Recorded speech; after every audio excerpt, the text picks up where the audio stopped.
Hello, ಎಲ್ರಿಗೂ ನಮಸ್ಕಾರ. ಹೋದ ವಿಡಿಯೋದಲ್ಲಿ ನಾನು ಹೇಳಿದ್ದೆ ಇದರ ಕಟ್ಟಿಂಗನ್ನು ತೋರಿಸಿದ್ದೆ, ಸ್ಟಿಚಿಂಗ್ ಕೂಡ ತೋರಿಸಿ ಅಂತ ಕೇಳಿದ್ರೆ ಸ್ಟಿಚಿಂಗ್ ತೋರಿಸ್ತಾ ಇದ್ದೀನಿ. ಫಸ್ಟು ನಾನಿಲ್ಲಿ ಫ್ರಂಟಲ್ಲಿ ಏನು ಮಾಡಿದ್ವಿ, ಬ್ಯಾಕಲ್ಲಿ ಏನು ಬ್ಲೌಸ್ ಲೆಂತ್ ಬಂದು 15.5 13.5. ನಾವು ಲೋಯರ್ ಚೆಸ್ಟೇ 13.5 ತೊಗೊಂಡಿದ್ದೀವಿ. ಆಮೇಲೆ ಬೆಲ್ಟ್ ಪಟ್ಟಿ ತೊಗೊಂಡಿದ್ದೀವಿ. ಅದು ಹೆಂಗೆ ಮ್ಯಾನೇಜ್ ಮಾಡೋದು ಮತ್ತು ಆರ್ಮೋಲಲ್ಲಿ ರಿಂಕಲ್ಸ್ ಬರ್ತದಲ್ಲ, ಅದನ್ನು ಯಾವ ರೀತಿ ತಡೆಗಟ್ಟೋದು ಅನ್ನೋದನ್ನು ಇಲ್ಲಿ ನಾನು ತೋರಿಸ್ತಾ ಇದ್ದೀನಿ. ನೆಕ್ಸ್ಟ್ ವಿಡಿಯೋದಲ್ಲಿ ಕೇಳಿದರು ನಿಮ್ಮ ಐರನ್ ಬಾಕ್ಸ್ ಬಗ್ಗೆ ಹೇಳಿ, ಕತ್ರಿ ಬಗ್ಗೆ ಹೇಳಿ ಅಂತ. ನೆಕ್ಸ್ಟ್ ವಿಡಿಯೋದಲ್ಲಿ ಅದು ಖಂಡಿತ ಮಾಡ್ತೀನಿ.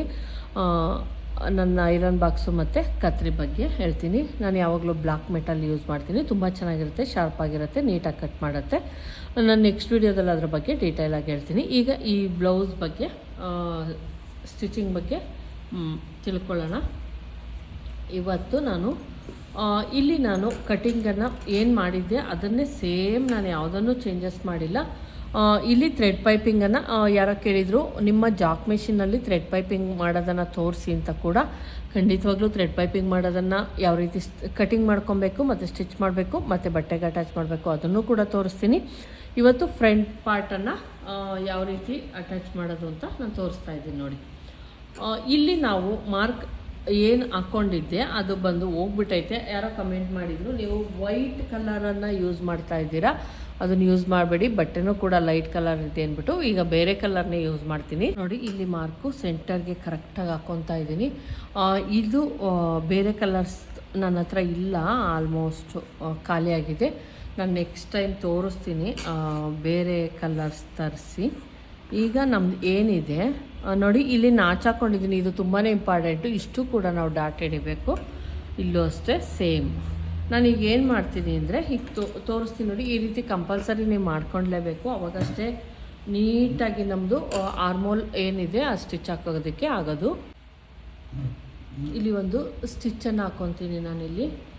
ಇಲ್ಲಾಂದರೆ ನಾವು ಏನು ಲೈನಿಂಗೇ ಬೇರೆ ಮತ್ತು ಮೇಯ್ನ್ ಬಟ್ಟೆನೇ ಬೇರೆ ಅಂದರೆ ಕರೆಕ್ಟಾಗಿ ನಮ್ಮ ಡಾಟ್ ಏನು ಹಿಡಿತೀವಿ ಅದು ಸಿಗಲ್ಲ. ಹಂಗಾಗಿ ಈ ರೀತಿ ಕಂಪಲ್ಸರಿ ನೀವು ಯಾವುದೇ ಒಂದು ಇದನ್ನು ನಾನು ತೆಗಿತೀನಿ, ಈ ಸ್ಟಿಚ್ಚನ್ನು ರಿಮೂವ್ ಮಾಡ್ತೀನಿ.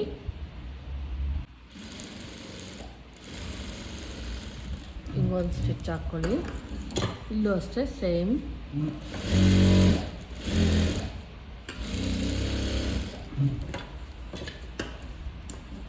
ಮತ್ತು ಇಲ್ಲಿ ಸೆಂಟರಲ್ಲಿ ಕೂಡ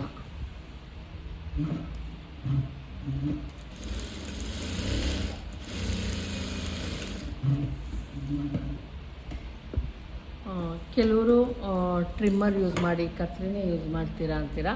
ಖಂಡಿತವಾಗ್ಲೂ ನೋಡಿ, ಇಲ್ಲಿ ನಾನು ಮಿಷಿನ್ಗೇನೆ ಟ್ರಿಮ್ಮರು ಮತ್ತು ಥ್ರೆಡ್ ಓಪನರ್ ಎರಡನ್ನೂ ಕೂಡ ಇಲ್ಲಿ ಕಟ್ಕೊಂಡಿದ್ದೀನಿ. ಆದರೂ ಕತ್ರಿನೇ ತೊಗೊತಾ ಇರ್ತೀನಿ ನಾನು ಯಾವಾಗಲೂ.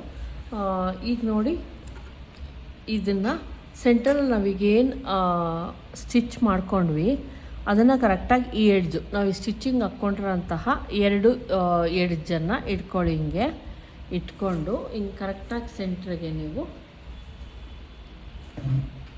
ಎಲ್ಲಿ ಸ್ಟಾರ್ಟ್ ಮಾಡಿರ್ತೀವಿ ಸ್ಟಿಚ್ಚನ್ನು ಅಲ್ಲಿ ಸ್ಟಾರ್ಟ್ ಮಾಡ್ಕೊಳ್ಳಿ. ಫಸ್ಟು ರಫ್ ಮಾಡ್ಕೊಳ್ಳಿ ಒಂದು ಸ್ವಲ್ಪ.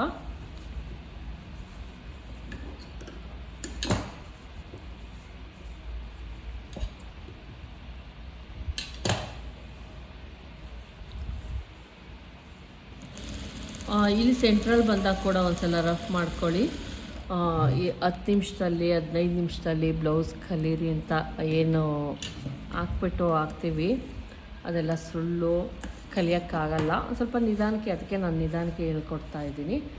ಫಾಸ್ಟಾಗಿ ಹೇಳ್ಕೊಟ್ರೆ ಅದು ನಿಮ್ಗೆ ಅರ್ಥ ಆಗಲ್ಲ. ಹಂಗಾಗಿ ಇಲ್ಲಿ ಸೆಂಟರ್ ಸ್ಟಿಚ್ ಹಾಕ್ಕೊಂಡ್ಮೇಲೆ ನಾನಿಲ್ಲಿ ಕಟ್ ಮಾಡ್ತೀನಿ. ಸೆಂಟರಿಗೆ ಕಟ್ ಮಾಡ್ಕೊಳ್ಳಿ ನೀಟಾಗಿ. ಕಟ್ ಮಾಡ್ಕೊಂಡ್ಮೇಲೆ ಈಗ ಸಪ್ರೇಟಾಗಿ ನಾವು ಮತ್ತೆ ಏನು ಸೆಂಟರ್ ಡಾಟು ಮತ್ತು ಆರ್ಮೋಲ್ ಡಾಟನ್ನು ಹಿಡಿಯೋಣ. ಹಿಂಗೆ ಇಟ್ಕೊಂಡು ನಾವೇನು ಇಲ್ಲಿ ಮಾರ್ಕ್ ಹಾಕ್ಕೊಂಡಿರ್ತೀವಿ ಅದನ್ನು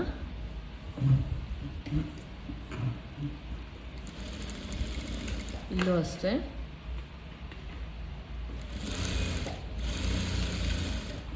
ರಫ್ ಮಾಡ್ಕೊಳ್ಳಿ. ಒಂದಾದಮೇಲೆ ಕಟ್ ಮಾಡೋಕ್ಕೆ ಹೋಗಬೇಡಿ, ನೆಕ್ಸ್ಟ್ ಇನ್ನೊಂದನ್ನು ಕೊಟ್ಕೊಳ್ಳಿ.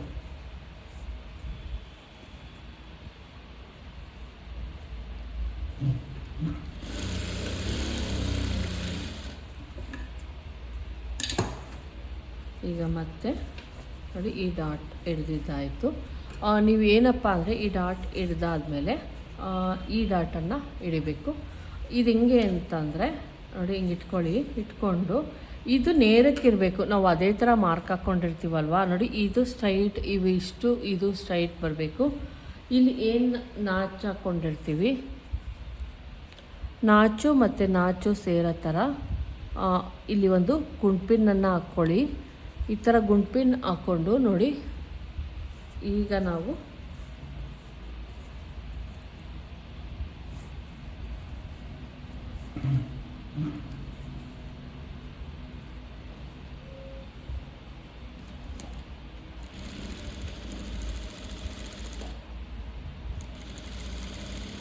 ಈ ಥರ ಡಾಟನ್ನು ಇಟ್ಕೊಳ್ಳಿ. ಆವಾಗ ನೀಟಾಗಿ ಕೂಡ ಬರುತ್ತೆ, ನಮ್ಮ ಡಾಟ್ ಏನಿರುತ್ತೆ ಅದು ನೀಟಾಗಿ ಬರುತ್ತೆ. ಈ ಥರ ಲೈನ್ಸೇ ಬರಬೇಕು ನಮ್ಮದು, ಅವಾಗ ಅಷ್ಟೇ ಫಿನಿಶಿಂಗ್ ಚೆನ್ನಾಗಿ ಬರೋದು. ಇನ್ನೊಂದು ಕೂಡ ಮಾಡೋಣ, ಇದು ಅಷ್ಟೇ ಸೇಮ್. ನಿಮ್ಗೆ ಗೊತ್ತಾಗಲಿಲ್ಲ ಅಂದರೆ ಗುಂಡ್ಪಿನ್ ಹಾಕೊಂಡು ಮಾಡಿ, ಇಲ್ಲ ಅಂದರೆ ಈ ನೇರಕ್ಕೆ ಹಿಂಗೆ ಇಟ್ಕೊಂಡು ಏನು ನಾವು ನಾಚು ಹಾಕ್ಕೊಂಡಿರ್ತೀವಿ ಅದನ್ನು ಹಿಡ್ಕೊಂಡು ಕೂರಿಸ್ಕೊಳ್ಳಿ.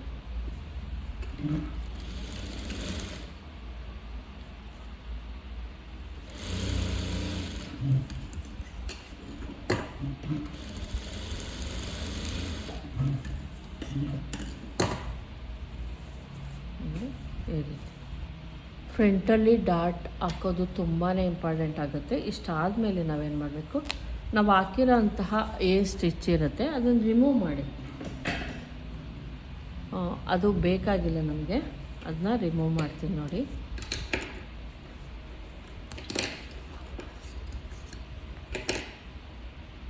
ಹಾಕಿರೋ ಅಂತಹ ಸ್ಟಿಚ್ಚನ್ನು ರಿಮೂವ್ ಮಾಡ್ಕೊಂಬಿಡಿ. ನಾವೇನು ಲೋ ಸ್ಟಿಚ್ ಹಾಕ್ಕೊಂಡಿರ್ತೀವಿ ಡಾಟ್ ಹಿಡಿಯೋದಕ್ಕೆ ಅಂದ್ಬಿಟ್ಟು ಅದನ್ನು ತೆಗೆದುಬಿಡೋಣ.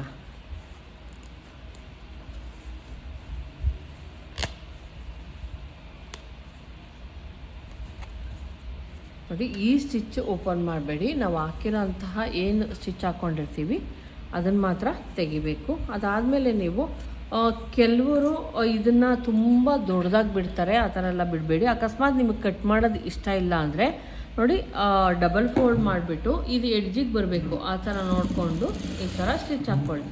ನಿಮಗೆ ಕಟ್ ಮಾಡೋಕ್ಕೆ ಇಷ್ಟ ಇಲ್ಲ ಅಂತ ಪಕ್ಷದಲ್ಲಿ ಕಟ್ ಮಾಡ್ತೀನಿ ಅಂದರೆ ಓಕೆ. ನೋಡಿ, ಎಡ್ಜಿಗೆ ನಾವೇನು ಸ್ಟಿಚ್ ಹಾಕ್ತೀವಿ ಆ ಎಡ್ಜಿಗೆ ಕರೆಕ್ಟಾಗಿ ಈ ರೀತಿ ಫೋಲ್ಡ್ ಮಾಡ್ಕೊಬೇಕು.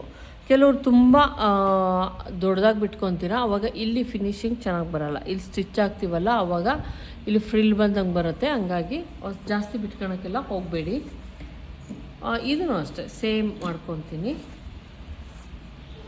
ನೋಡಿ. ಹಿಂಗೆ ಇಟ್ಕೊಂಡು ಇನ್ನೊಂದು ಸಲ ಫೋಲ್ಡ್ ಮಾಡಿ ಸ್ಟಿಚ್ ಮಾಡ್ಕೊಳ್ಳಿ. ನಾನು ಆಲ್ಮೋಸ್ಟ್ ಕಟ್ ಮಾಡ್ತೀನಿ, ಸ್ಟಿಚ್ ಏನು ಮಾಡೋಕ್ಕೆ ಹೋಗಲ್ಲ. ಕಟ್ ಮಾಡಿದ್ರೂ ಓಕೆ ಅಥವಾ ಹಿಂಗೆ ಸ್ಟಿಚ್ ಮಾಡಿಕೊಂಡ್ರು ಓಕೆ, ಅದು ನಿಮಗೆ ಬಿಟ್ಟಿದ್ದು. ಈಗ ನೋಡಿ 2 ಆಯಿತು. ಇದನ್ನು ಕೂಡ ನೋಡಿ ಹಾಕಿರೋಂಥ ಸ್ಟಿಚ್ ಏನಿದೆ ಅದನ್ನು ಓಪನ್ ಮಾಡ್ಕೊಂಬಿಡೋಣ. ಅದು ಸಪೋರ್ಟಿಗೆ ಅಷ್ಟೇ ಹಾಕ್ಕೊಂಡಿರ್ತೀವಿ ನಾವು.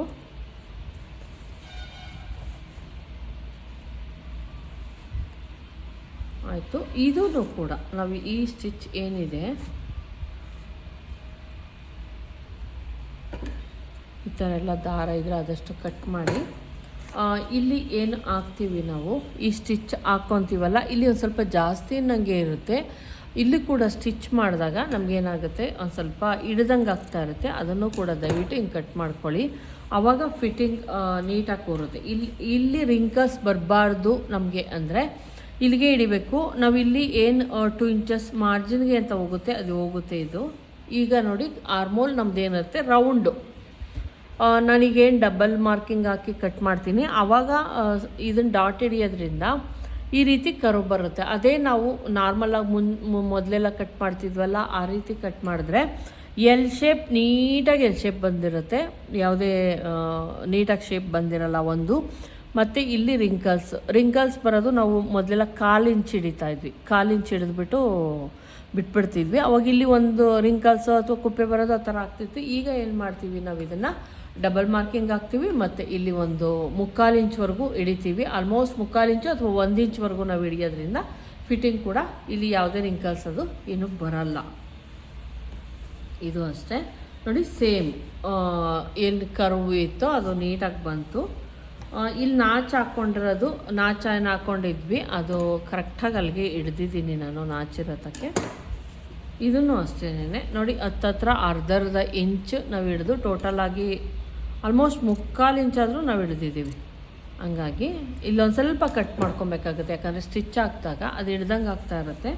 ಹಂಗಾಗಿ ನೋಡಿ, ಫ್ರಂಟು ಫುಲ್ಲು ಡಾಟ್ ಮಾಡ್ಕೊಂಡ್ವಿ. ನಾನು ಇಲ್ಲಿ ಎಕ್ಸ್ಟ್ರಾ ಕಟ್ ಮಾಡ್ಕೊಂಡಿದ್ದೆ ಮತ್ತು ಇಲ್ಲಿ ಕೂಡ ಎಕ್ಸ್ಟ್ರಾ ಕಟ್ ಮಾಡ್ಕೊಂಡಿದ್ದೆ. ಸೆಂಟ್ರಲ್ ಮಾತ್ರ ನಾವು ಉಳಿಸ್ಕೊಂಡಿರ್ತೀವಿ. ಹಾಗಾಗಿ ನಾವು ಬ್ಯಾಕು ಮತ್ತು ಫ್ರಂಟನ್ನು ಕೂಡಿಸಿದಾಗ ಆರಾಮಾಗಿ ಯಾವುದೇ ತೊಂದರೆ ಇಲ್ಲದೆ ಮ್ಯಾನೇಜ್ ಮಾಡ್ಬೋದು. ಸೈಡ್ ಫಿಟ್ಟಿಂಗ್ ಮಾಡಬೇಕಾದ್ರೆ ಮ್ಯಾನೇಜ್ ಮಾಡ್ಬೋದು. ಈಗ ನಾನು ಫ್ರಂಟ್ ಪಾರ್ಟು ಮತ್ತು ಬ್ಯಾಕ್ ಪಾರ್ಟು ಕೂಡಿಸಾದ್ಮೇಲೆ ಇಲ್ಲಿ ನಾವೀಗ ಇದನ್ನು ಹಚ್ಚೋಣ. ಏನನ್ನ ಬೆಡ್ ಪಟ್ಟಿ ಏನು ಹಚ್ಚೋಣ.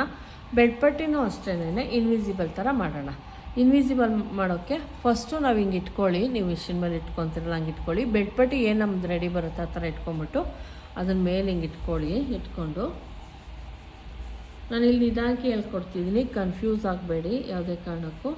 ಇಲ್ಲಿ ಇಟ್ಕೊಂಡು ಮತ್ತು ಇನ್ನೊಂದು ಏನಪ್ಪ ಅಂದರೆ ಯಾವುದೇ ಕಾರಣಕ್ಕೂ ಸ್ಟ್ರೈಟ್ ಇಟ್ಕೊಬೇಡಿ. ಈ ಥರ ಒಂದು ಬಂದು ಈ ರೀತಿ ಇರುತ್ತೆ ನೋಡಿ, ಇದು ಸ್ಟ್ರೈಟ್ ಇರುತ್ತೆ.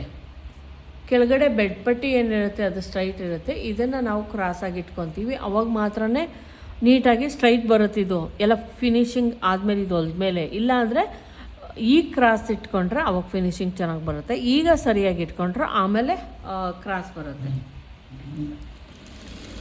ಒಂದ್ಸಲ ಟ್ರೈ ಮಾಡಿ ನೋಡಿ, ನಿಮಗೆ ಗೊತ್ತಾಗುತ್ತೆ. ಇವ್ರದ್ದು ಚೆಸ್ಟ್ ಒಂದು ಸ್ವಲ್ಪ ಹೆವಿ ಇರೋದ್ರಿಂದ ನಾವು ಲೋಯರ್ ಚೆಸ್ಟನ್ನು ಜಾಸ್ತಿ ತೊಗೊಂಡಿದ್ದೀವಿ.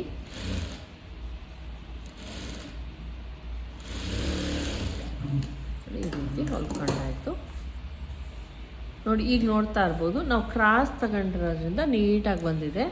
ನಾವೇನಾದರೂ ಕ್ರಾಸ್ ತಗೊಂಡಿಲ್ಲ ಅಂದಿದ್ರೆ, ಸ್ಟ್ರೈಟ್ ತಗೊಂಡಿದ್ದಿದ್ರೆ ಈ ಕ್ರಾಸ್ ಬಂದಿರ್ತಿತ್ತು.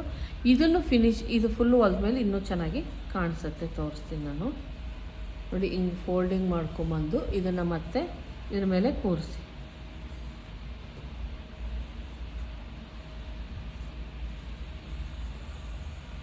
ಇದನ್ನು ಅಷ್ಟೇ ನಾನು ಸ್ಟೂಡೆಂಟ್ಗೆ ಹೇಳ್ತಾ ಇದ್ದೆ, ನಾನು ಯಾವ ರೀತಿ ಕಲಿತೆ ಇನ್ವಿಸಿಬಲ್.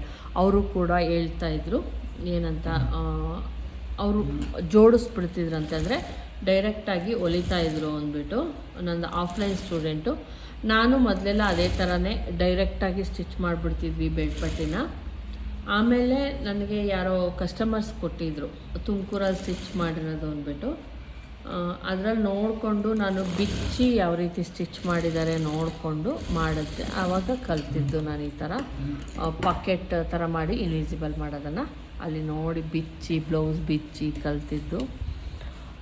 ಹೌದು, ಪ್ರತಿಯೊಂದು ಕಲಿಬೇಕಾದ್ರೆ ಸ್ವಲ್ಪ ಕಷ್ಟ ಆಗುತ್ತೆ. ಈಗ ಓಪನ್ ಮಾಡ್ಕೊಳ್ಳಿ ನೀಟಾಗಿ. ಓಪನ್ ಮಾಡ್ಕೊಂಡಾಗ ಈಗ ಸೈಡಲ್ಲಿ ಅಕಸ್ಮಾತ್ ನಿಮ್ದು ಆ ಕಡೆ ಈ ಕಡೆ ಆಗಿತ್ತು ಅಂದರೆ ಸೈಡಲ್ಲಿ ಒಂದು ಸ್ಟಿಚ್ ಹಾಕೊಂಡು ನೀಟಾಗಿ ಅದನ್ನು ಟ್ರಿಮ್ ಮಾಡ್ಕೊಳ್ಳೋಣ. ಈಗ ಸೈಡಲ್ಲಿ ನೀಟಾಗಾಯಿತು. ಈ ಕಡೆ ಈಗ ನೋಡಿ ಎಷ್ಟು ನಾವು ಮಾಡಿದ್ವಿ ಅದನ್ನು ಕಡಿಮೆ ಮಾಡ್ಕೊಂಡಿದ್ದೀವಿ. ಇಲ್ಲೂ ಅಷ್ಟೇ ನೀಟಾಗಿ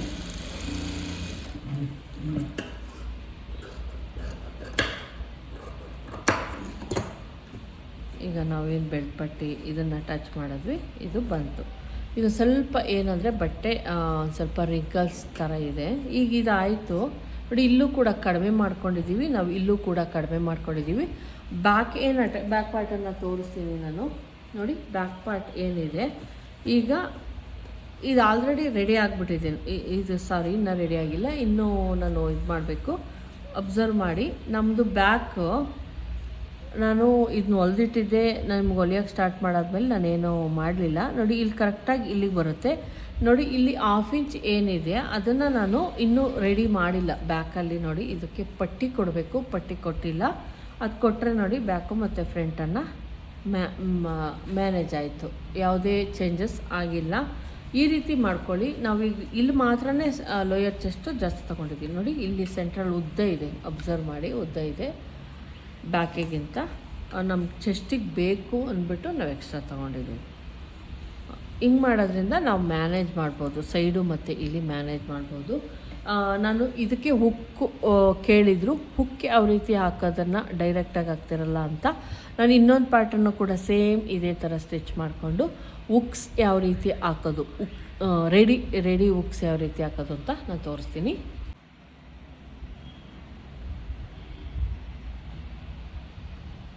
ನೋಡಿ, ಇಲ್ಲಿ ನಾನು ಹುಕ್ ಪಟ್ಟಿ ಮತ್ತು ರಿಂಗ್ ಪಟ್ಟಿಯನ್ನು ಹಚ್ತಾ ಇದ್ದೀನಿ. ಹುಕ್ಕು ನಾನು ಯಾವಾಗಲೂ ಈ ಸೈಡ್ಗೆ ಹುಕ್ಕನ್ನು ಹಾಕ್ತೀನಿ, ಈ ಸೈಡ್ಗೆ ರಿಂಗನ್ನು ಹಾಕ್ತೀನಿ. ಫಸ್ಟು ನಾವೇನು ಮಾಡಬೇಕು ಅಂದರೆ ನೋಡ್ಕೊಬೇಕು, ಎರಡೂ ಸೈಡನ್ನು ಹಿಡಿದು ನೋಡ್ಕೊಳ್ಳಿ ಒಂದು ಸಲ. ಒಂದು ಪಾಯಿಂಟು ನೋಡಿ, ಇಲ್ಲಿ ಏನು ಹುಕ್ಸ್ ಹಾಕ್ತೀನಿ ಅದು ಒಂದು ಪಾಯಿಂಟು ಕಡಿಮೆ ಅನ್ನಂಗಿರಬೇಕು. ಒಂದು ಸೈಡು ಈ ಸೈಡು ಕಡಿಮೆ ಅನ್ನಂಗಿದ್ದಾಗ ಮಾತ್ರ ಎರಡಕ್ಕೂ ಕೂಡ ಮ್ಯಾಚ್ ಆಗುತ್ತೆ, ಆಮೇಲೆ ಮ್ಯಾಚ್ ಆಗುತ್ತೆ. ಈಗ ಕರೆಕ್ಟಾಗಿ ತೆಗೆದುಕೊಂಡ್ರೆ ಉಕ್ಸ್ ಕಡೆದು ಒಂದು ಸ್ವಲ್ಪ ಮೇಲ್ಗಡೆಗೆ ಹೋಗ್ಬಿಟ್ಟಿರುತ್ತೆ, ರಿಂಗ್ ಕಡೆದು ಒಂದು ಸ್ವಲ್ಪ ಕಡಿಮೆ ಬಂದುಬಿಟ್ಟಿರುತ್ತೆ. ಹಂಗಾಗಿ ನಾನು 1 ಪಾಯಿಂಟನ್ನು ಇದು ಜಾಸ್ತಿ ತೊಗೊತೀನಿ, 1 ಪಾಯಿಂಟ್ ಇದನ್ನು ಕಡಿಮೆ ತೊಗೊತೀನಿ. ರಿಂಗ್ ಪಟ್ಟಿ ಯಾವ ರೀತಿ ಮಾಡೋದು ಮತ್ತು ಹುಕ್ ಪಟ್ಟಿ ಯಾವ ರೀತಿ ಮಾಡೋದು ಅಂತ ತೋರಿಸ್ತೀನಿ. ನಾನು ಹೇಳಿದ್ದೆ, ಇಲ್ಲಿ ಪೀಸ್ಗಳನ್ನು ಏನು ಮಾಡ್ಕೊಂಡಿದ್ದೆ ನೋಡಿ, 3 ಪೀಸ್ಗಳನ್ನು ನಾನು ಹಿಂಗೆ ಇಟ್ಬಿಟ್ಟಿರ್ತೀನಿ. ಯಾಕಂದರೆ ಆಮೇಲೆ ನಮಗೆ ಬೇಗ ಸಿಗುತ್ತೆ ಅನ್ನೋ ಕಾರಣಕ್ಕಷ್ಟೇ. ನೀಟಾಗಿ ಇಟ್ಕೊಳ್ಳಿ. ಈಗ ಫಸ್ಟು ನಾವು ರಿಂಗ್ ಪಟ್ಟಿನ ಹೊಲ್ಕೊಳ್ಳೋಣ. ಕರೆಕ್ಟಾಗಿದೆಯಾ ಅಂತ ಒಂದು ಸಲ ಚೆಕ್ ಮಾಡಿದ್ವಿ ಅಲ್ವಾ. ಈಗ ನಾವೇನು ಮಾಡೋಣ, ಹೊಲ್ಕೊಳ್ಳೋಣ. ಇದನ್ನು ಬಂದು ನಾನು 4 ಇಂಚಿನ ಪಟ್ಟಿಯನ್ನು ತೆಗೆದುಕೊಂಡಿದ್ದೆ. ಫಸ್ಟು ನೀವೇನು ಮಾಡ್ಕೊಳ್ಳಿ, 1 ಇಂಚಷ್ಟು, ಇಲ್ಲ ಆಲ್ರೆಡಿ ರೆಡಿ ಆಗಿಬಿಟ್ಟಿದ್ದೆ, ಥ್ರೆಡ್ ಪೈಪಿಗೆ ಕೊಟ್ಟು ರೆಡಿ ಮಾಡ್ಕೊಂಡಿರೋದ್ರಿಂದ 1 ಇಂಚ್ ಎಕ್ಸ್ಟ್ರಾ ಅನ್ನಂಗೆ ನಾವೇನು ಮಾಡೋಣ, ಇಟ್ಕೊಳ್ಳಿ. ಬಟ್ಟೆಯನ್ನು ಇಟ್ಕೊಂಡು ನೀಟಾಗಿ 1/2 ಇಂಚು ಅಥವಾ 1/2 ಇಂಚ್ಗಿಂತ ಕಡಿಮೆ, 1/4 ಇಂಚ್ಗಿಂತ ಜಾಸ್ತಿ, 1/2 ಇಂಚ್ಗಿಂತ ಕಡಿಮೆ ನೋಡಿ. ಇಷ್ಟಕ್ಕೆ ನಾನು ಇಲ್ಲಿ ಸ್ಟಿಚ್ ಹಾಕ್ಕೊಂಡಿದ್ದೀನಲ್ಲ, ಇಷ್ಟಕ್ಕೆ ಹಾಕ್ಕೊಳ್ಳಿ. ನೀಟಾಗಿ ಹಾಕ್ಕೊಂಡ್ಮೇಲೆ ನೋಡಿ, ಇದನ್ನು ಓಪನ್ ಮಾಡ್ಕೊಳ್ಳಿ. ಓಪನ್ ಮಾಡಿಕೊಂಡು ಇಲ್ಲಿ ಮೇಲ್ಗಡೆ 1/2 ಇಂಚ್ ಅಷ್ಟೇ ಇರಬೇಕು, ತುಂಬ ಜಾಸ್ತಿ ಎಲ್ಲ ಬಿಟ್ಕೊಬೇಡಿ. ಹಿಂಗೆ ಕಟ್ ಮಾಡ್ಕೊಳ್ಳಿ. ಈ ಕಡೆನೂ ಅಷ್ಟೇ ನೀಟಾಗಿ ಕಟ್ ಮಾಡ್ಕೊಳ್ಳಿ. ಕಟ್ ಮಾಡ್ಕೊಂಡ್ಮೇಲೆ ಮೇಲ್ಗಡೆ ಈ ರೀತಿ ನೀಟಾಗಿ ಸ್ಟ್ರೈಟ್ ಏನಿರುತ್ತೋ ಅದನ್ನು ಫೋಲ್ಡ್ ಮಾಡ್ಕೊಳ್ಳಿ. ಫೋಲ್ಡ್ ಮಾಡ್ಕೊಂಡು ಮಧ್ಯಕ್ಕೆ ಹಿಂಗೆ ಬಿಟ್ಟಿಟ್ಕೊಂಬಿಟ್ಟು ಹಿಂಗೆ ಮಾಡಿದಾಗ ಅದು ನಮ್ಗೆ ಕರೆಕ್ಟಾಗಿ ಸ್ಟ್ರೈಟ್ ಬರುತ್ತೆ. ಅಂದರೆ ನಮ್ಮದು ಏನು ಸಿಂಗಲ್ ಪಟ್ಟಿ ಡಬಲ್ ಪಟ್ಟಿ ಇರುತ್ತೆ ಅದರ ನೇರಕ್ಕೆ ಬರುತ್ತೆ. ಅದನ್ನೇನು ಮಾಡ್ಕೊಳ್ಳಿ, ನೀಟಾಗಿ ಹಿಂಗೆ ಇಟ್ಕೊಂಡು ಸ್ಟಾರ್ಟಿಂಗ್ನಲ್ಲಿ ಒಂದು ಸಲ ರಫ್ ಮಾಡ್ಕೊಳ್ಳಿ, ಅಂದರೆ ಡಬಲ್ ಸ್ಟಿಚ್ ಬರೋ ಥರ ನಾವು ಮಾಡ್ಕೊಳ್ಳಿ. ಮತ್ತು ಸೂಜಿ ಬಟ್ಟೆನಲ್ಲೇ ಇರಲಿ, ಬಟ್ಟೆಯನ್ನು ತಿರುಗಿಸ್ಕೊಳ್ಳಿ. ಇದು ಕೆಲವರು ಇದರಲ್ಲೇ ರಿಂಗ್ ಕೂಡ ಮಾಡ್ತಾರೆ, ಆದರೆ ನಮ್ಮ ಕಡೆ ಅದನ್ನು ಇಷ್ಟಪಡಲ್ಲ, ಹಂಗಾಗಿ ನಾನು ಇಲ್ಲಿ ರಿಂಗ್ ಮಾಡ್ತಾಯಿಲ್ಲ. ಹುಕ್ ಮಾತ್ರನೇ ನಾವು ಕೆಳಗಡೆ ಬಂದಾಗಲೂ ಅಷ್ಟೇ ಇದನ್ನು ಮತ್ತೆ ಈ ರೀತಿ ಇದೇನಿರುತ್ತೆ ಬೆಲ್ಟ್ ಪಟ್ಟಿ ಅದರ ನೇರಕ್ಕೆ ನಾವೇನು ಮಾಡಬೇಕು, ನೀಟಾಗಿ ಹಿಂಗೆ ಇಟ್ಕೊಂಡು ಮತ್ತೆ ಮಧ್ಯಕ್ಕೆ ಮಾಡಿಬಿಟ್ಟು ಸ್ಟಿಚ್ಚನ್ನು ಹಾಕ್ಕೊಂಬಿಡಿ.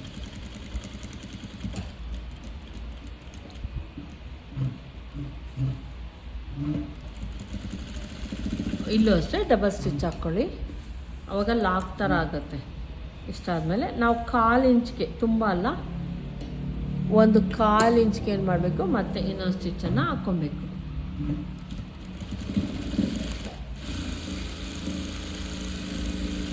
ಯಾಕಂದರೆ ರಿಂಗ್ ಮಾಡಿದ್ರೆ ನಾವು ಅದರೊಳಗಡೆ ಮಾಡಬೇಕು ಅನ್ನೋ ಕಾರಣಕ್ಕೆ 1/4 ಇಂಚ್ಗೆ ಒಂದು ಸ್ಟಿಚ್ಚನ್ನು ಹಾಕ್ಕೊಳ್ಳಿ. ಈಗ ಇದು ರೆಡಿ ಆಯಿತು. ಈಗ ಇನ್ನೊಂದು ಸೈಡಲ್ಲಿ ನಾವು ಹುಕ್ಕನ್ನು ರೆಡಿ ಮಾಡ್ಕೊಳ್ಳೋಣ. ಇದು ಅಷ್ಟೇ. ಫಸ್ಟು ನಾವು ಏನು 2 ಪಟ್ಟಿಯನ್ನು ತೆಗೆದುಕೊಂಡಿದ್ದೀನಿ, ಇದು ಬಂದು 3 ಇಂಚಿನ ಪಟ್ಟಿಯನ್ನು ತೆಗೆದುಕೊಂಡು ಒಂದರೊಳಗೆ ಒಂದು ಹೋಗೋ ಥರ ನೋಡಿಕೊಂಡು ಎಡ್ಜಿಗೆ ಸ್ಟಿಚ್ಚನ್ನು ಹಾಕ್ಕೊಂಡಿದ್ದೀನಿ. ಇನ್ನೊಂದನ್ನು 2 ಇಂಚನ್ನು ತೆಗೆದುಕೊಂಡು ಒಂದು ಪಟ್ಟಿ ಥರ ಎಡ್ಜಿಗೆ ಸ್ಟಿಚ್ ಹಾಕ್ಕೊಂಡಿದ್ದೀನಿ ಅಷ್ಟೇ. ಇದು 2 ಇಂಚು, ಅದು ಬಂದು 3 ಇಂಚು. 2 ಪಟ್ಟಿ ಬೇಕು ನಮಗೆ.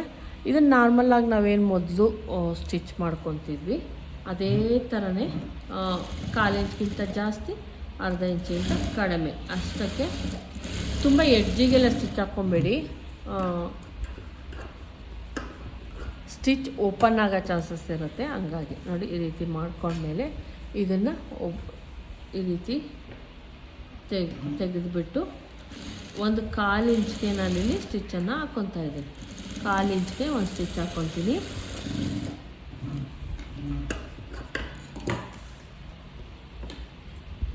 ಹಾಕೊಂಡ್ಮೇಲೆ ಈಗ ಇನ್ನೊಂದು ಪೀಸನ್ನು ಏನು ಹೊಲ್ಕೊಂಡಿರ್ತೀವಿ ಅದನ್ನು ನೀಟಾಗಿ ಇಟ್ಕೊಂಡು ಹಿಂಗೆ ಇಲ್ಲಿ ಮೇಲ್ಗಡೆ ಮತ್ತು ಕೆಳಗಡೆ ಎರಡಲ್ಲೂ ಕೂಡ 1/2 ಇಂಚಷ್ಟು ಬಟ್ಟೆ ಎಕ್ಸ್ಟ್ರಾ ಇರಲಿ, ಆ ಥರ ತೆಗೆದುಕೊಂಡು ನೀವು ಬೇಕಾದರೆ ಪೆನ್ನಲ್ಲಿ ಮಾರ್ಕ್ ಹಾಕ್ಕೊಬೋದು ಅಥವಾ ಮಾರ್ಕಿಂಗ್ ಚಾಕಲ್ಲಿ ನೀವು ಯಾವುದ್ರಲ್ಲಿ ಬೇಕಾದರೂ ಹಾಕ್ಕೊಬೋದು. ನೋಡಿ ಇಲ್ಲಿ ನಾನು ಬೇಕು ಅಂದರೆ ನಿಮ್ಗೆ ಅಕಸ್ಮಾತ್ ಭಯ ಆಯಿತು ಅಂದರೆ ಒಂದು ಗುಂಡ್ಪಿನ ಹಾಕ್ಕೊಳ್ಳಿ, ಜರುಗುತ್ತೆ ಇದಿದ್ರೆ ಈ ರೀತಿ 1-2 ತಕ್ಕೆ ಗುಂಡ್ಪಿನನ್ನು ಹಾಕ್ಕೊತಾ ಇದ್ದೀನಿ ಕರೆಕ್ಟಾಗಿ. 1 ಪಾಯಿಂಟ್ ಬಿಟ್ಟು 1 ಪಾಯಿಂಟ್ ಈಗ ಮಾರ್ಕನ್ನು ಹಾಕ್ಕೊಳ್ಳಿ. ಗುಂಡ್ಪಿನ ಹಾಕ್ಕೊಂಡಿದ್ದೀನಿ 1 ಪಾಯಿಂಟ್ ನೋಡಿ, ಇಲ್ಲಿ 1 ಪಾಯಿಂಟಷ್ಟು ಬಿಟ್ಬಿಟ್ಟು ನೋಡಿ, ಇಲ್ಲಿ 1 ಪಾಯಿಂಟ್ ಬಿಟ್ಟಿದ್ದೀನಲ್ಲ, ಇಷ್ಟಕ್ಕೆ ಗುಂಡ್ಪಿನ ಹಾಕ್ಕೊಂಡು ಕೆಳಗಡೆ ಒಂದು 1/4 ಇಂಚಷ್ಟು ಬಿಟ್ಬಿಡೋಣ. 1/4 ಇಂಚ್ ಬಿಟ್ಬಿಡಿ, ಯಾಕಂದರೆ ನಾವು ಅದನ್ನು ರಿವರ್ಸ್ ಹೊಲಿಬೇಕಾದ್ರೆ ಉಕ್ಸ್ ಏನಾಗುತ್ತೆ ಟಚ್ ಆಗಿಬಿಟ್ಟು ಸೂಜಿ ಕಟ್ಟಾಗೋ ಚಾನ್ಸಸ್ ಇರುತ್ತೆ ಮತ್ತು ಕಷ್ಟ ಆಗುತ್ತೆ ಹೊಲಿಯೋದಕ್ಕೆ. ಹಂಗಾಗಿ ಮತ್ತು ಇಲ್ಲೂ ಅಷ್ಟೇ 3 ಸ್ಟಿಚ್ಚು ದೊಡ್ಡ ಸ್ಟಿಚ್ ಆದರೆ 3 ಸ್ಟಿಚ್ಚು ಅಥವಾ 4 ಸ್ಟಿಚ್ಚು ಅಷ್ಟು ಮಾತ್ರನೇ ಮುಂದಕ್ಕೆ ಹೋಗಬೇಕು, ಆ ಥರ ನೋಡ್ಕೊಳ್ಳಿ. ಮತ್ತು ದೊಡ್ಡದಾಗಿದ್ದರೆ ನಮ್ಮ ಹುಕ್ ಏನು ಈ ಪಟ್ಟಿ ದೊಡ್ಡದಾಗಿದ್ದರೆ ಹಾರಾಕಿ, ಇಲ್ಲಾಂದರೆ 5 ಉಕ್ಸನ್ನು ಹಾಕ್ಕೊಳ್ಳಿ. ನೀವು ನೋಡಿ ಈ ರೀತಿ ಒಂದು ಮಾರ್ಕನ್ನು ಹಾಕ್ಕೊತಾ ಇದೆ. ಎಲ್ಲಿಗೆ ಕರೆಕ್ಟಾಗಿ ಹಾಕಬೇಕು ಅನ್ನೋದನ್ನು ನೋಡಿಕೊಂಡು ಹಾಕ್ಕೊಳ್ಳಿ. ನೀವು ಮಾರ್ಕನ್ನು ಹಾಕ್ಕೊಬೇಕು, ಇಲ್ಲಾಂದರೆ ಮುಂದಕ್ಕೆ ಹೋಗೋ ಚಾನ್ಸಸ್ ಇರುತ್ತೆ. ಆ ಸ್ಟಿಚ್ಚು ನಮ್ಮ ಉಕ್ಸಿನ ಏನು ಇರುತ್ತೆ ನೋಡಿ, ಇಲ್ಲಿ ಹಾಕ್ಕೊಂಡಿದ್ದೀನಿ ನಾನು, ಈ ರೀತಿ ಮಾರ್ಕ್ ಹಾಕ್ಕೊಂಡಿದ್ದೀನಿ, ಅಷ್ಟಕ್ಕೆ ಮಾತ್ರನೇ ನಾನು ಸ್ಟಿಚ್ಚನ್ನು ಹಾಕ್ತೀನಿ. ಈಗ ಹಾಕ್ತೀನಿ ನೋಡಿ. ಸ್ಟಾರ್ಟಿಂಗ್ 1 ಪಾಯಿಂಟು ಏನು ಮಾಡಬೇಕು, ಎಕ್ಸ್ಟ್ರಾ ಅನ್ನಂಗೆ ನಾವು ಈ ಕಡೆ ತೊಗೊಂಡಿರಬೇಕು. ಮತ್ತು ಒಂದು 1/4 ಇಂಚ್ ಬಿಟ್ಟು ಸ್ಟಾರ್ಟ್ ಮಾಡ್ತಾಯಿದ್ದೀನಿ. ಹಿಂಗೆ ಇಟ್ಕೊಳ್ಳಿ. ಬಟ್ಟೆಯನ್ನು ತಿರುಗಿಸ್ಕೊಂಡು 3-4 ಸ್ಟಿಚ್ ಅಷ್ಟೇನೆ, ಜಾಸ್ತಿ ಎಲ್ಲ ಬೇಡ. ನಾವೇನು ಮಾರ್ಕ್ ಹಾಕ್ಕೊಂಡಿದ್ದೀವಿ ಅಲ್ಲೇ ಬಂದು ಹೋಗೋ ಥರ ನೋಡ್ಕೊಳ್ಳಿ. ಸ್ಟಿಚ್ 2 ಸ್ಟಿಚ್ಚು ಅಥವಾ 3 ಸ್ಟಿಚ್ ಬರಲಿ, ಆವಾಗ ಗಟ್ಟಿಯಾಗಿರುತ್ತೆ.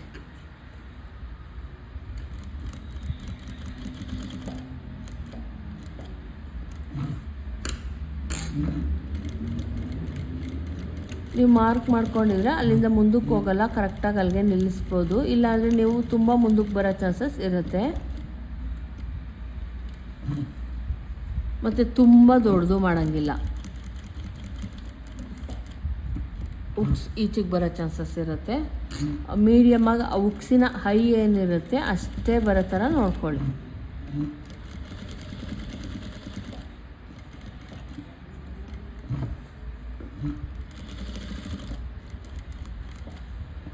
ನಾವೀಗ ಯಾವುದೇ ಒಂದು ಬ್ಲೌಸ್ಗೂ ಕೂಡ ಕೈಯಿಂದ ಹುಕ್ಸನ್ನು ಹಾಕ್ತಾ ಇಲ್ಲ, ಇದೇ ಥರನೇ ಹಾಕ್ತಾ ಇದ್ದೀವಿ.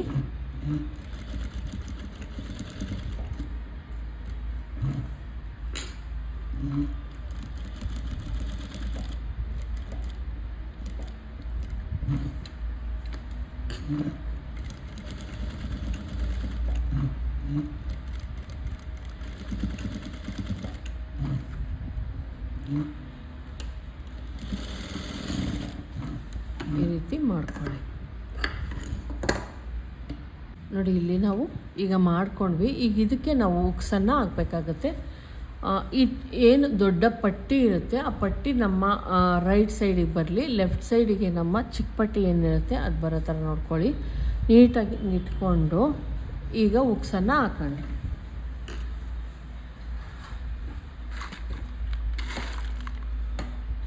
ಫಸ್ಟ್ ಇಟ್ಕೊಳ್ಳಿ, ಹಿಂಗೆ ಇಟ್ಕೊಂಡು ನಾವೇನು ಮಾಡ್ಕೊಂಡಿರ್ತೀವಿ ಹಿಂಗೆ ಓಪನ್ ಮಾಡ್ಕೊಳ್ಳಿ. ಓಪನ್ ಮಾಡಿಕೊಂಡು ಏನು ಸ್ಟಿಚ್ ಹಾಕ್ಕೊಂಡಿರ್ತೀವಿ ಅಲ್ಲಿಗೆ ಇಟ್ಬಿಟ್ಟು ನೋಡಿ ಈ ರೀತಿ ಇಟ್ಬಿಟ್ಟು ಒಂದು ಸಲ ಹಿಂಗೆ ಮಾಡಿದ್ರೆ ಇಲ್ಲಿ ಬಂದ್ಬಿಟ್ಟಿರುತ್ತೆ ಫ್ರೆಂಡ್ಸ್. ನೋಡಿ ಇಲ್ಲಿ ಬರುತ್ತೆ, ಆರಾಮಾಗಿ ಬರುತ್ತೆ. ನೀವೇನು ಭಯ ಬೀಳ ಅಂಥದ್ದೇನಿಲ್ಲ. ನೋಡಿ ಈ ಥರ ನೀಟಾಗಿ ಇಟ್ಕೊಳ್ಳಿ.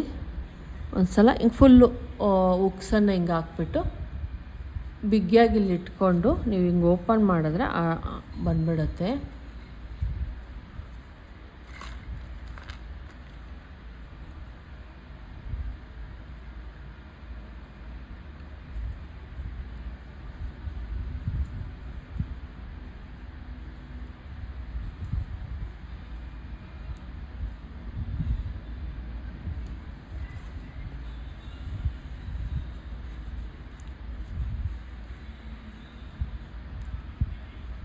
ಕೇಳಿದರು ಉಕ್ಸಾಕೋದನ್ನು ತೋರಿಸ್ಕೊಡಿ ನೀವು ಅಂತ, ಅದಕ್ಕೋಸ್ಕರ ಮಾಡಿದೆ ಇದನ್ನು. ನೋಡಿ ಈ ರೀತಿ ನೀಟಾಗಿ ಹಾಕ್ಕೊಂಬಿಡಿ. ನಾವು ಎಷ್ಟು ಮಾಡ್ಕೊಂಡಿರ್ತೀವೋ ಅಷ್ಟನ್ನು ಹಾಕಿ.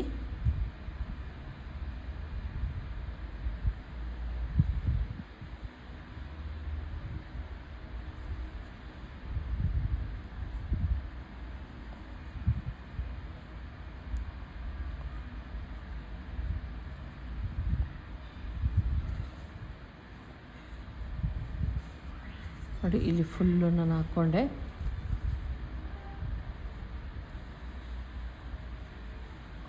ಇಲ್ಲಿ ಬಂತು, ಉಕ್ಸ್ಗಳು ಫುಲ್ಲು ಬಂದಾಯಿತು. ನೋಡಿ ಈ ರೀತಿ. ಈಗ ಒಂದು ಸಲ ಚೆಕ್ ಮಾಡಿ ನೋಡ್ಕೊಳ್ಳಿ. ನೋಡಿ ಫುಲ್ಲು ಗಟ್ಟಿಯಾಗಿರುತ್ತೆ, ಅಳ್ಳಾಡಲ್ಲ. ನಾವು ಪುಟ್ಟದಾಗಿ ಮಾಡ್ಕೊಂಡಿರೋದ್ರಿಂದ ನೋಡಿ ಉಕ್ಸಿನ ಏನಿರುತ್ತೆ ಅಷ್ಟನ್ನೇ ಮಾಡ್ಕೊಂಡಿರ್ತೀವಿ. ಇಲ್ಲಿಂದ ಉಕ್ಸ್ ಕೂಡ ನೋಡಿ, ಉಕ್ಸಿಂದ ಈ ಭಾಗ ಏನಿದೆ ಅದು ಬರೋಕ್ಕೆ ಚಾನ್ಸೇ ಇಲ್ಲ. ಇಷ್ಟು ಪುಟ್ಟದಾಗಿ ಮಾಡಿದ್ದೀವಲ್ವ, ಟೈಟಾಗಿ ಕೂರುತ್ತೆ.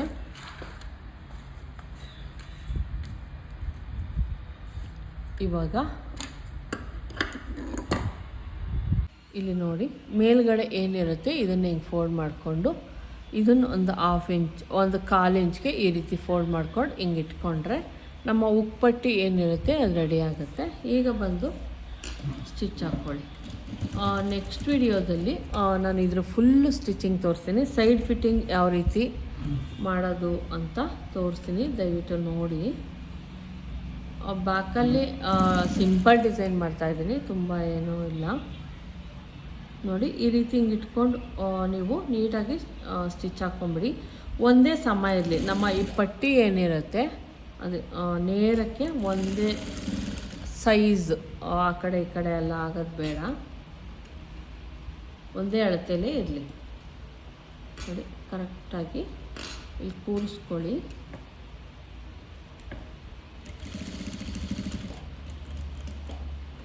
ನಾವಿಲ್ಲಿ ಒಂದು 1/4 ಇಂಚ್ ಬಿಟ್ಟಿದ್ವಲ್ಲ, ಈ ಸೂಜಿ ಏನಿರುತ್ತೆ ಇದು ಈ ರೀತಿ ಮಾಡೋದ್ರಿಂದ ಲಾಕ್ ಮಾಡೋದಕ್ಕೆ ಈಸಿ ಆಗುತ್ತೆ. ಈ ಕಡೆನೂ ಅಷ್ಟೇ,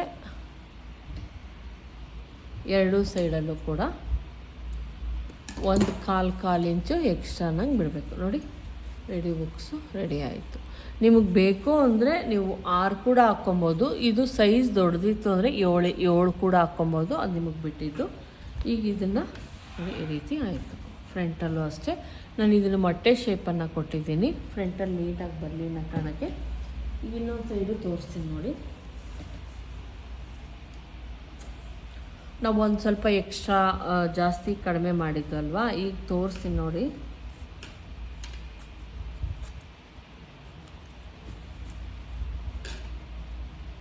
ಈಗ ನೋಡಿ ನೀಟಾಗಿ ಕರೆಕ್ಟಾಗಿ ಬರುತ್ತೆ, ಹಂಗೆ ಮಾಡೋದ್ರಿಂದ ನೀಟಾಗಿ ಬರುತ್ತೆ. ನೋಡಿ ಆಯಿತು, ನಮ್ಮ ಫ್ರಂಟ್ ಪಾರ್ಟು ನೀಟಾಗಿ ರೆಡಿ ಆಯಿತು.